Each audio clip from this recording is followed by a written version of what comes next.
Our next keynote speaker is Jonathan Ledgard, the founder of Droneport and Linnaeus.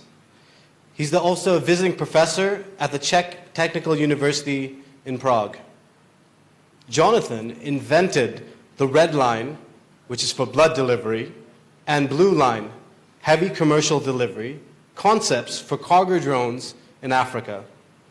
He developed the first typology of a drone port for the tropics with Lord Norman Foster. He served as the director of the Future Africa Initiative at the Swiss Federal Institute of Technology in Switzerland. He also previously served as a longtime foreign and war correspondent for The Economist. Jonathan, the stage is yours, sir.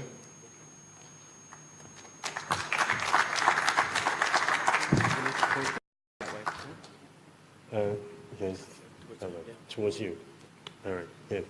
I understand I have 20 minutes, so Regional Commissioner, I have to give a big shout out to you. I think your local leadership and your vision is exceptional, and I'm really excited about what we're going to achieve.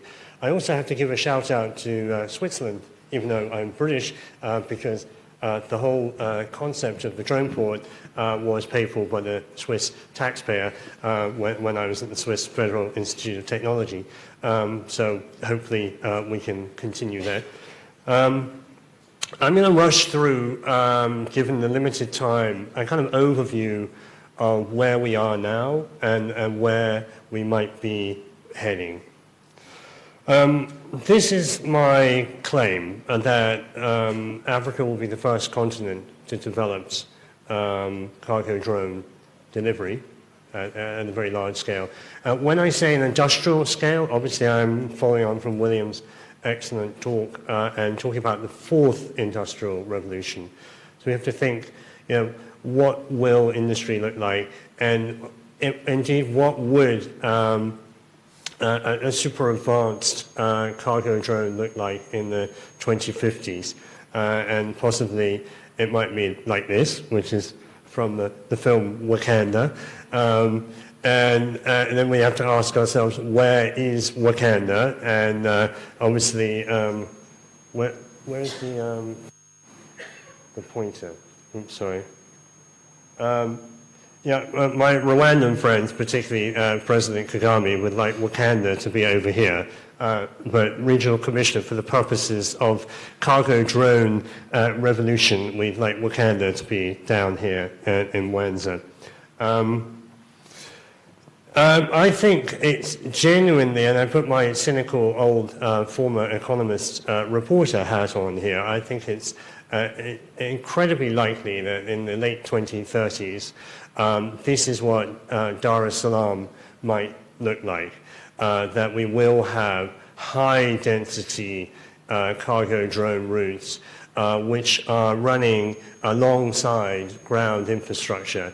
And it is impossible to imagine, and the World Bank can verify this, that we're going to make up the infrastructure spending gap which Africa has, which is running between 50 and 80 billion dollars a year. So we need to be thinking about new solutions. There's simply not enough money in the system, and there's not enough other people in the planet who care enough about Africa to provide the money that's required to build that infrastructure. So whatever we do here in Africa, it has to be done in a new way. And I think this is entirely plausible. But I'm more interested today in thinking about this particular vision, which is a vision for smaller towns in Africa, for integrating cargo drone transport into all the other arrays of forms of logistics. And you can see in this picture here that this is an important point, that we are developing this technology in the digital age where African towns are not going to develop retail the way that Europe and the United States develop retail. So people will have access to smartphones with an enormous amount of choice on those smartphones. How they choose those goods and how they share goods is going to happen on different platforms. And so I do believe that we're going to see a situation in the next 10 years where new e-commerce providers will emerge up. Let's say you want to buy a pair of sunglasses in Rwanda. Now you probably have a choice of 2 shops in the mall, probably not the best sunglasses in the world. Maybe there'll be a Tanzania sunglass hut where you will order your sunglasses, and some of those goods might be delivered by drone. Another important point in this image is really always to emphasize that I'm very kali towards the Silicon Valley disruption model. I think this is not a helpful model in the African context. What we want to talk about here is supplemental technologies. We know, and all of our Tanzanian ministerial friends live with this every day, that we have 70% youth unemployment, underemployment. Where are the jobs going to come from? This is a real issue. So we need to think about this technology not as some remote warehouse on the edge of town, which a few lucky business investors develop profit from, but that it can be something that ordinary people can share, and that is where the drone port concept becomes critical.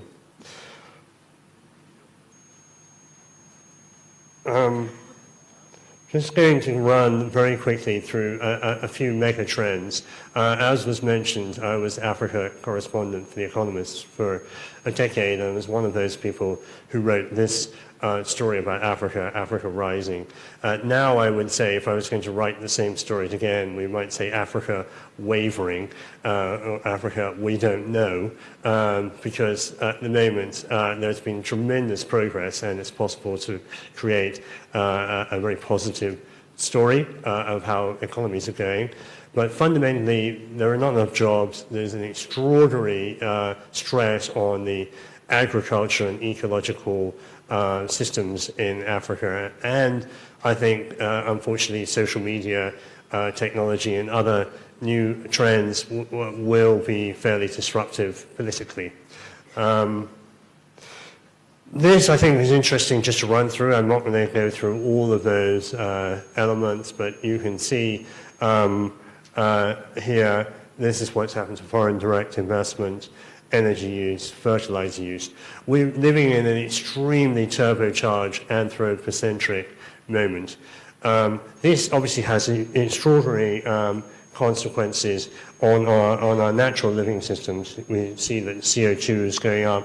This is what's happening to the surface temperature of our planet. And we can see that aquaculture will increase. And obviously, this is directly relevant here in Rwanda, where we really worry about the state of Lake Victoria as a living space. I do believe that there will be a lot of money available in the next 10, 20 years. We've seen the beginning of it for decarbonizing infrastructure and really thinking about how to build in a lighter way. And if we're speaking cynically from government of Tanzania, World Bank point of view, and any of our East African and other African governments here, I think that there will be money lines in the hundreds of millions for developing cargo drone networks, simply because they are low to zero carbon, and that's an important asset that they have. Very quickly, China. This is the relationship of China to Africa. It's friendly but somewhat intimidating. And this, of course, is directly relevant to where we are now. And almost all cargo drone technology, one way or another, will come out of this southern region of China. Most of the drone companies are there. That's where most of the big artificial intelligence players are. And of course, I would imagine that there's very few people in the room who are holding a mobile phone in their pocket, which is not Chinese manufactured. So China's big goal in the next 20 years is to reorientate the axis of the planet from a north-south commercial direction to an east-west commercial direction. That makes Lake Victoria and Central East Africa really very interesting to Chinese investors. That is something which is directly relevant to the development of this particular technology. Very quickly, I'm not going to bore everyone by reiterating what we all know, that there are a lot of mobile phones. But I will just say that when I was, the reason I'm standing here today is because of this particular phone. I would have been just a normal foreign correspondent, but I came to understand that this phone, the Nokia 1100, sold 53 million handsets in Africa and was known as the Kalashnikov of communication. What was really my interesting to me observation was that mobile phone networks were incredibly robust, even in Somalia, where I was reporting as a war correspondent, even in Shabab areas, jihadist areas, where there was a famine. You can find 2 or 3 mobile phone networks working when the people were starving to death and when people were cutting each other's heads off.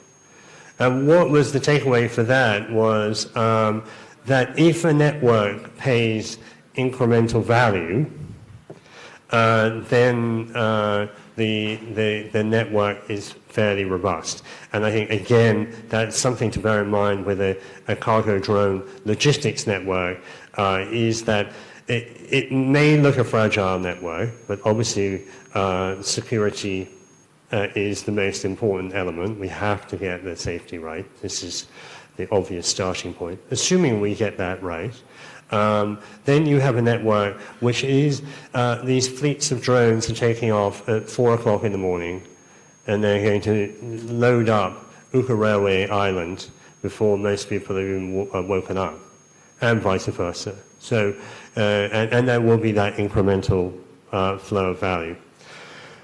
This was mentioned, at the moment I'm visiting professor in artificial intelligence, so most of my day is spent thinking about artificial intelligence. This is actually from computing and what is happening right now with computing.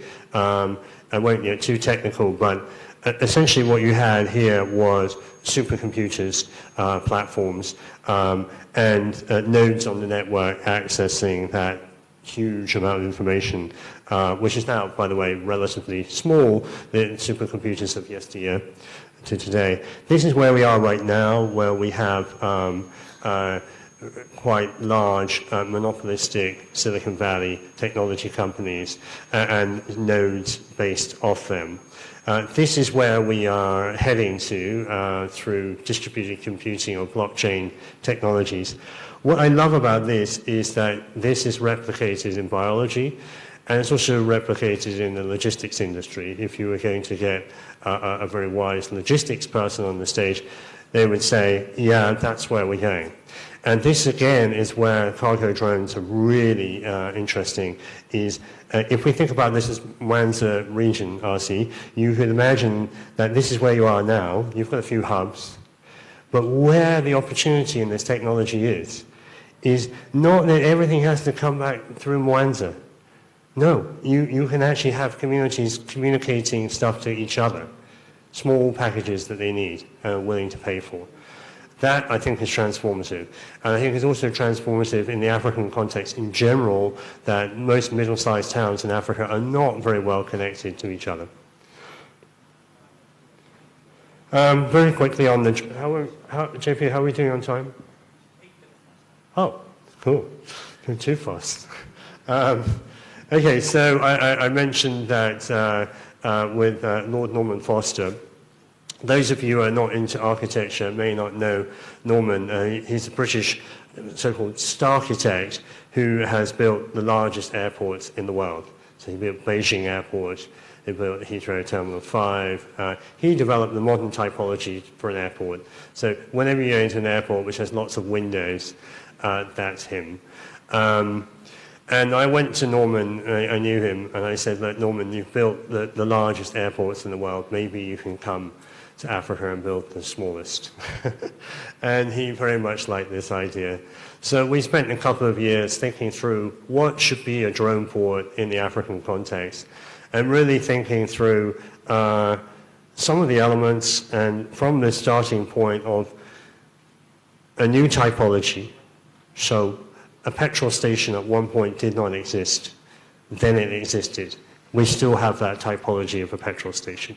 You know, the pumps are there, your car comes in, there's some kind of shelter and hood. Ditto railway stations in the Victorian age. It's very rare in architecture or engineering that you get a chance to create an entirely new typology.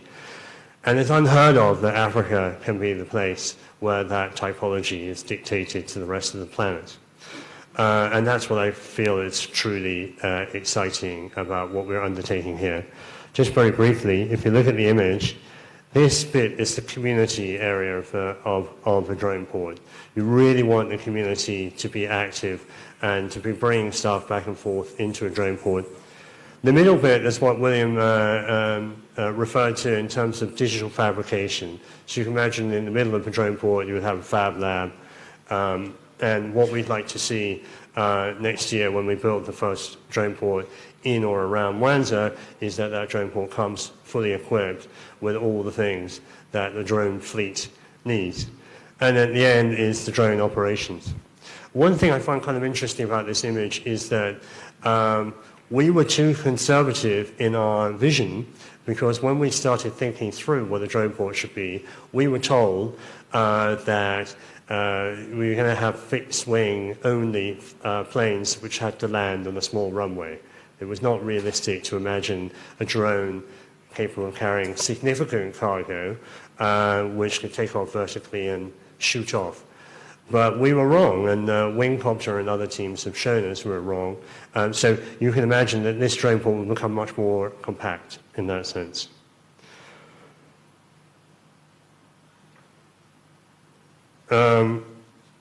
Yeah, so this is just another reference point on how the drone port should look within the community. Obviously, zero carbon, so we're really heading into a solar age. It's absurd to imagine that electric drones are not charged from solar or renewable energy. That's pretty obvious.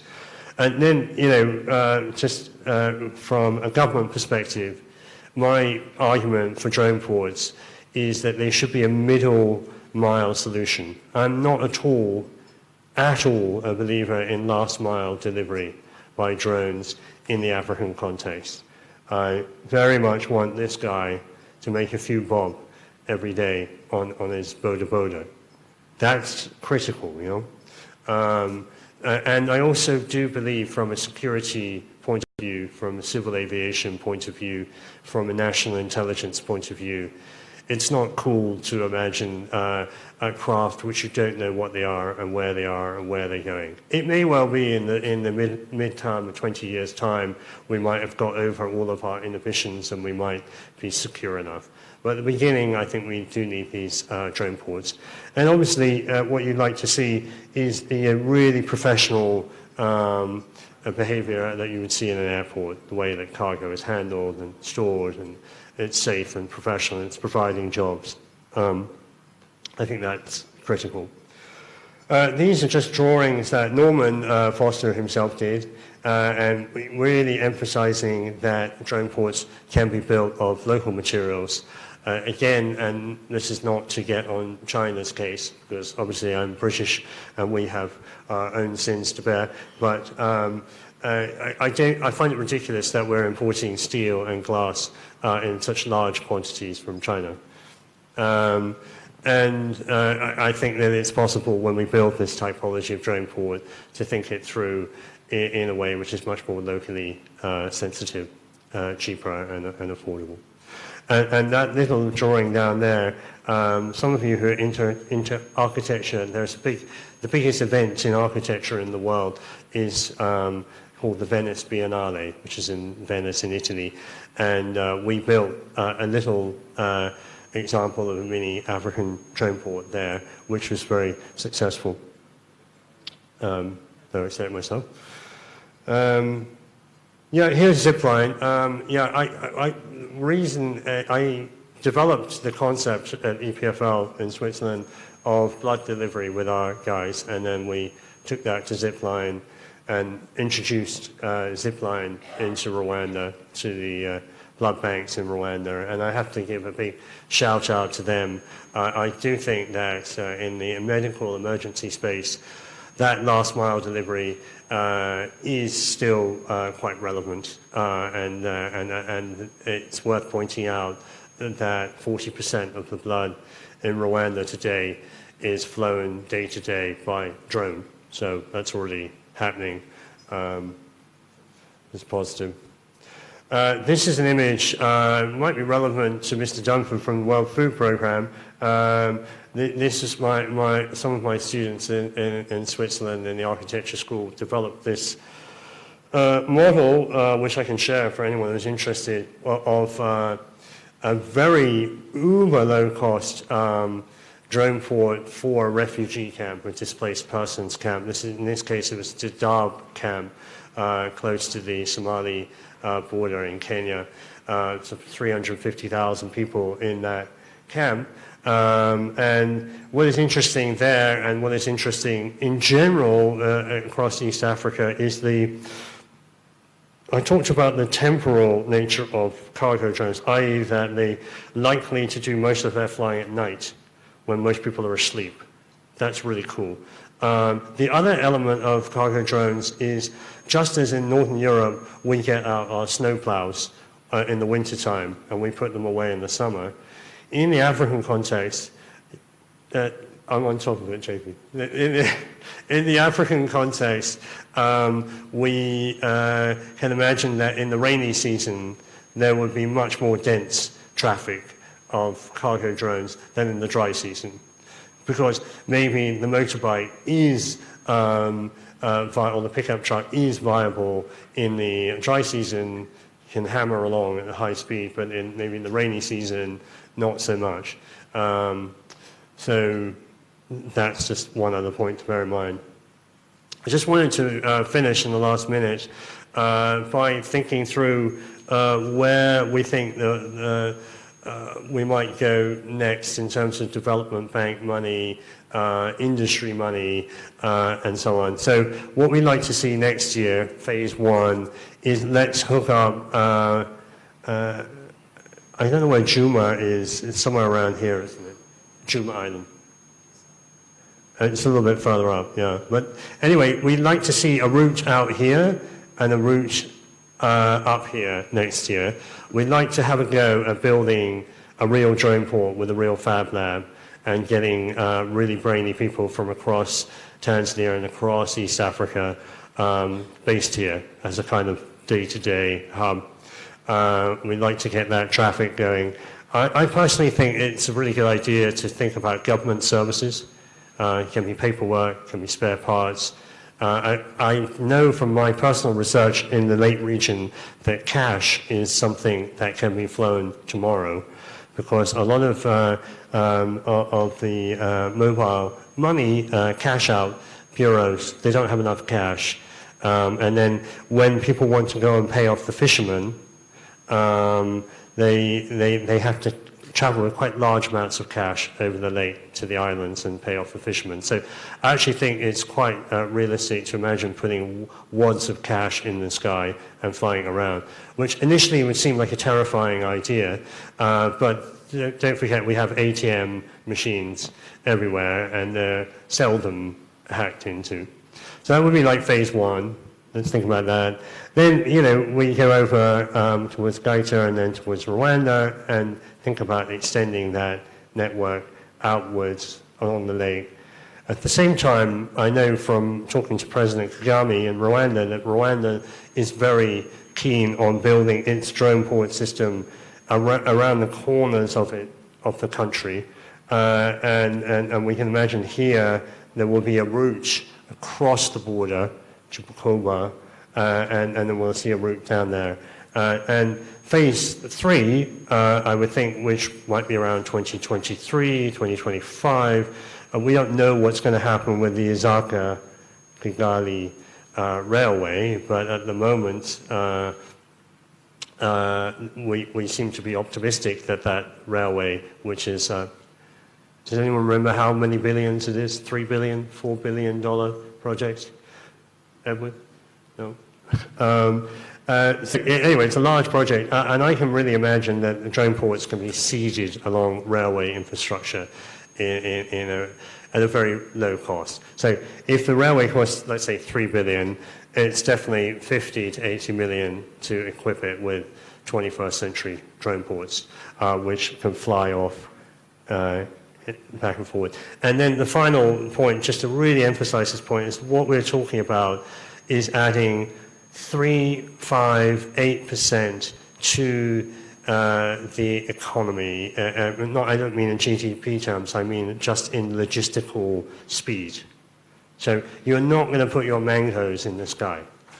You may put tilapia fillets in the sky, possibly. You may even have different types of cargo drones which carry food aid, possibly. But in general, we're talking about small, high-value loads that people are prepared to pay for to get in a timely fashion. But the really critical point is that it speeds up the intelligence of the local economy.